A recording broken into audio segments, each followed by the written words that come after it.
You know that feeling when a, a massive movie release is just um everywhere. The trailers drop, social media explodes, everyone's talking about the insane action. Oh, absolutely. It's like it becomes more than just a movie premiere. It turns into this global event, especially, yeah, when you're talking about a long-running franchise with a star known for pushing every possible limit. Right, and that's exactly what we're diving into today. We got our hands on some material that offers a really interesting perspective on the eighth film in that globe-trotting saga, you know the one, with Tom Cruise as Ethan Hunt. It's called Mission Impossible: The Final Reckoning. And our mission, so to speak, for this deep dive is to really go through what we shared with us. We're going to pull out the core insights, the sharpest criticisms, maybe some surprising details, and, trying to figure out what this film and its reception might tell us about the current state of big blockbusters. Exactly. We'll look at the sheer level of hype that surrounded it, how the story or maybe the structure was viewed, those signature jaw-dropping stunts that everybody talks about, Yeah. and a really specific and actually pretty successful connection it made with the market in India and what its performance could mean for Hollywood's future playbook. Let's start pulling on that thread. It's incredible how much anticipation builds around these films. We saw a mention of a survey from, I think it was December 2024, highlighted as crowning The Final Reckoning the single most anticipated film of 2025. Wow.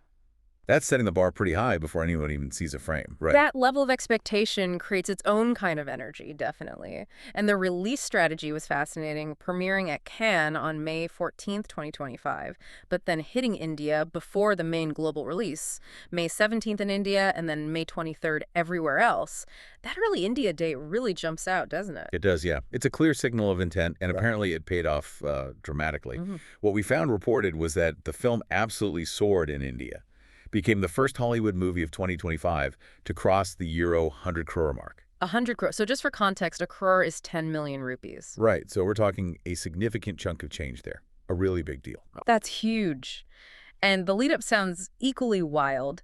Advanced bookings were through the roof, something like 66,000 tickets snapped up in top chains even before the movie officially opened. Yeah, exactly. And those really early morning shows, like 6 a.m. screenings, selling out almost instantly. Yeah. It just speaks to a level of fan passion that's, well, pretty rare, even for a big franchise.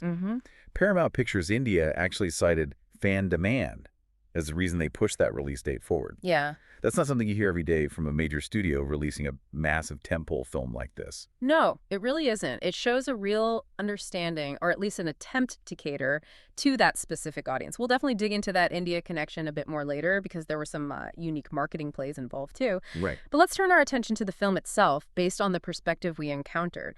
The setup picks up right where the last one, Dead Reckoning Part 1, left off, yeah. That's right. Ethan Hunt and the IMF, that's the Impossible Mission Force, for anyone needing a refresher, they're still locked in this pursuit of the entity. This rogue AI, artificial intelligence, that's supposedly poised to cause global catastrophe. It's the big, overarching threat that's meant to drive everything. And this is where something interesting comes up about the structure. According to the material we looked at, we've talked about the MacGuffin before, right? Yeah. That classic plot device. Yeah, the thing everyone's chasing. Exactly. The object or idea that characters chase to move the story forward, sometimes just for the sake of having something to chase, like the Maltese Falcon or the briefcase in Pulp Fiction. Gotcha. So what we saw suggested the Final Reckoning doesn't just have one of these. It arguably has three driving forces operating kind of like MacGuffins. 3. Okay. Yeah. The entity is the main one, sure. Described rather amusingly, I thought, as Siri with a vendetta. Okay, Siri with a vendetta definitely paints a picture. So beyond the AI, what were the other elements perceived as functioning this way? Well, it wasn't framed as three distinct objects exactly, but more like narrative threads or threats that propel the characters without necessarily adding deep meaning, from this viewpoint anyway. Yeah. You've got the returning villain, Gabriel, played by Isai Morales, just creating chaos. Then there are multiple ticking clock scenarios involving nuclear bombs, classic action movie stuff.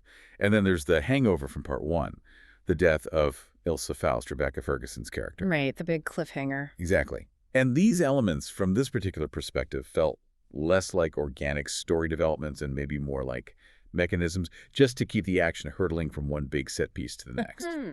So the film seems to be constantly throwing fuel on the fire, just keeping the plot churning, maybe at the risk of the narrative feeling fully earned or, deeply connected. Hmm. We also see familiar faces back in the cast, like Haley Atwell, Simon Pegg, Ving Rhames, Vanessa Kirby. They're certainly present, yeah. But the take we read suggested that within the context of the film's structure and that overwhelming focus elsewhere, these characters felt somewhat interchangeable.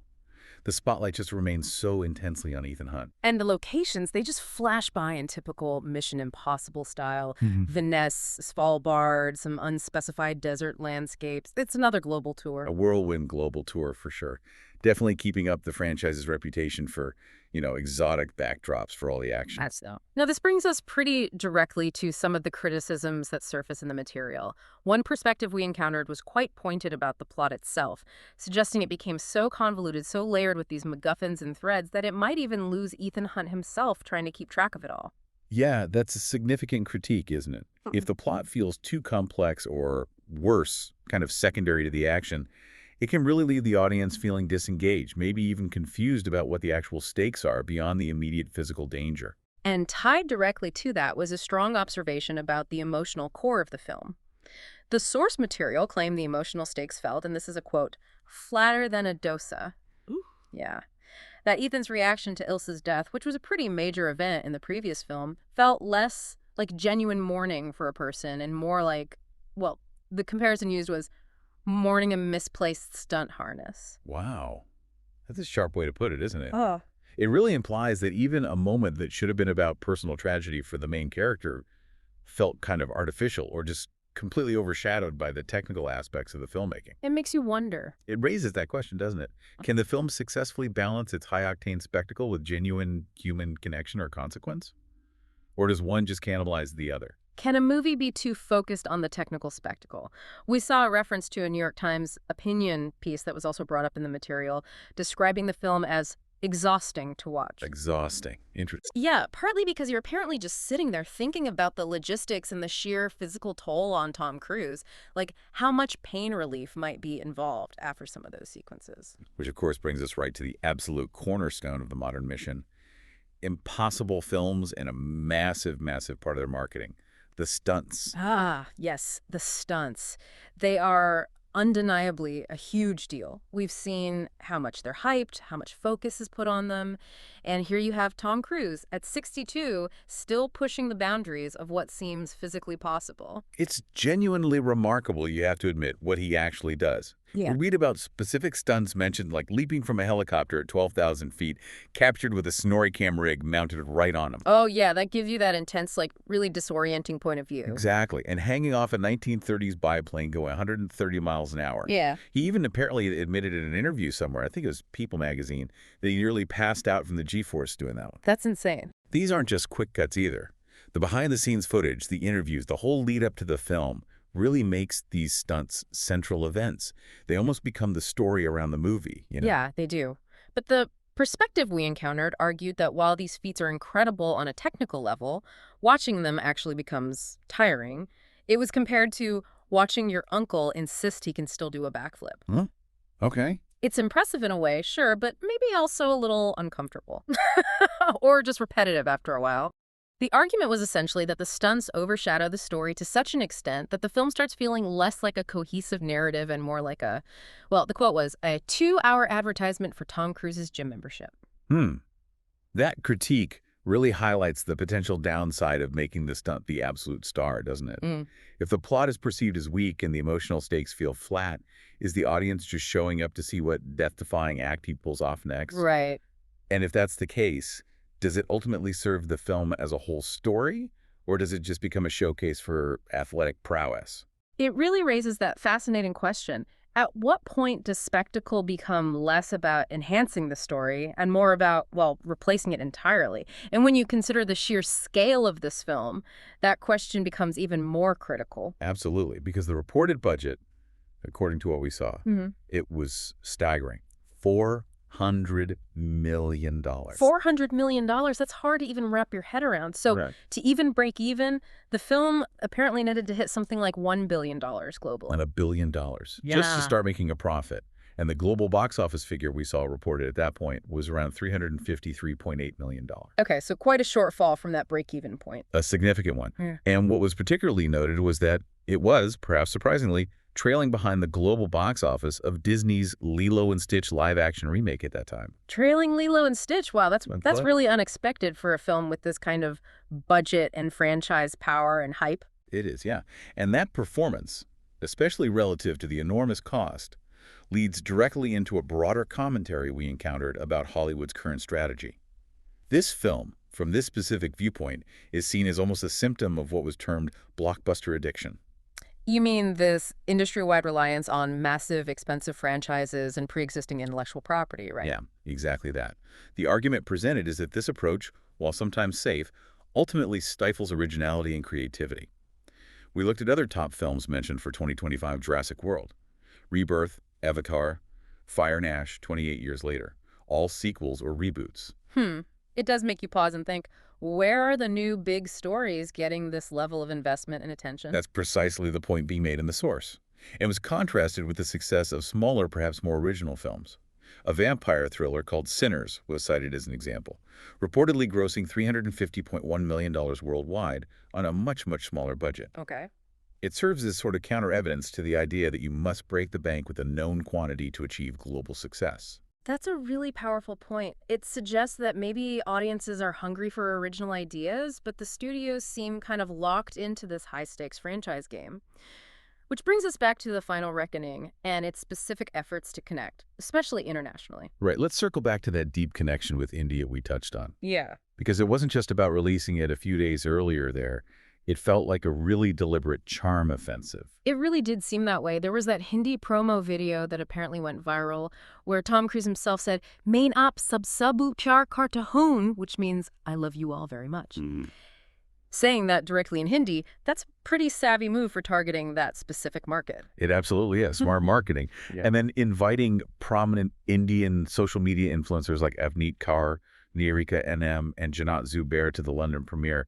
That felt like a very modern, very targeted kind of promotional push. Yeah, the take we saw framed it as maybe a desperate bid to go viral, noting the extensive coverage it got and those unsupported rumors that floated around about a potential Avneet cameo in the film.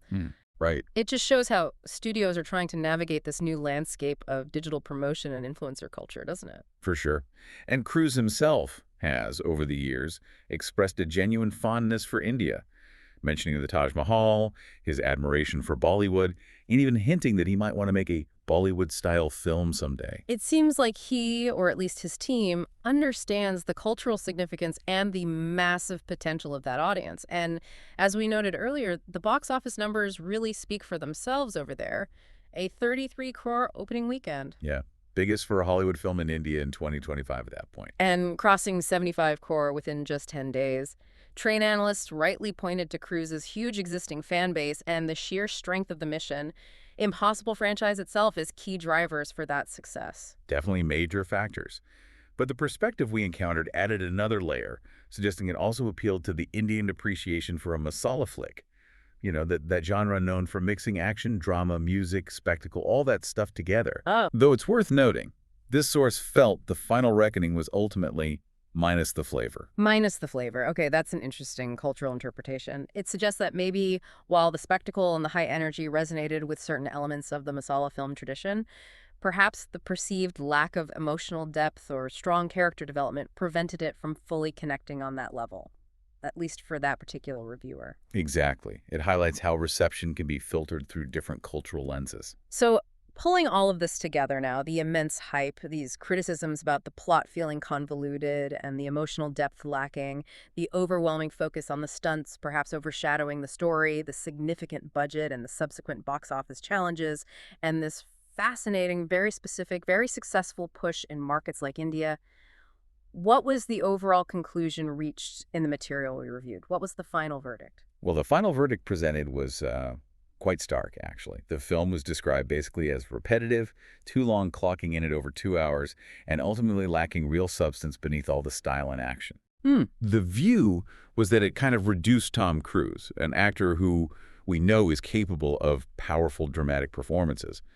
You just have to look at films like Jerry Maguire or Magnolia primarily to just a stunt performer, a machine executing physical feats. There was even a suggestion, wasn't there, that maybe Cruise should explore different types of roles again, remind audiences of that versatility he has. Yes, absolutely. A clear call for him to maybe step outside the pure action genre for a bit. Mm. And the concluding comparison was, well, pretty unforgettable.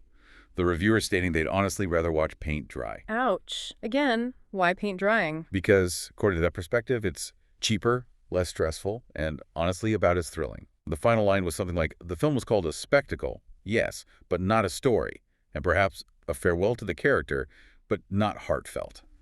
That's a really brutal assessment, no doubt about it. It certainly highlights a feeling from that viewpoint that despite all the incredible effort and the massive scale involved, the film just missed the mark on delivering a truly compelling narrative experience. It really emphasizes that perspective that while the stunts are undeniably incredible achievements in themselves, they just couldn't carry the entire film alone. It's also worth remembering, maybe as a coda, that Tom Cruise himself posted on X around May 29th, reflecting on his 30 years with the franchise. Oh, yeah, I saw that. He called it the adventure of a lifetime and thanked everyone involved, collaborators and audiences. And the perspective we saw interpreted that post as, yes, a classy goodbye, but also maybe hinting that even he felt a sense of relief, like he was ready to finally hang up Ethan Hunt's leather jacket. Right. And that interpretation, whether it is intended by him or not, kind of aligns with some of the points we've discussed, the immense physical demands, the maybe unsustainable financial pressures of these productions, and perhaps even a critical fatigue with the formula setting in. It definitely leaves you wondering about the future, doesn't it?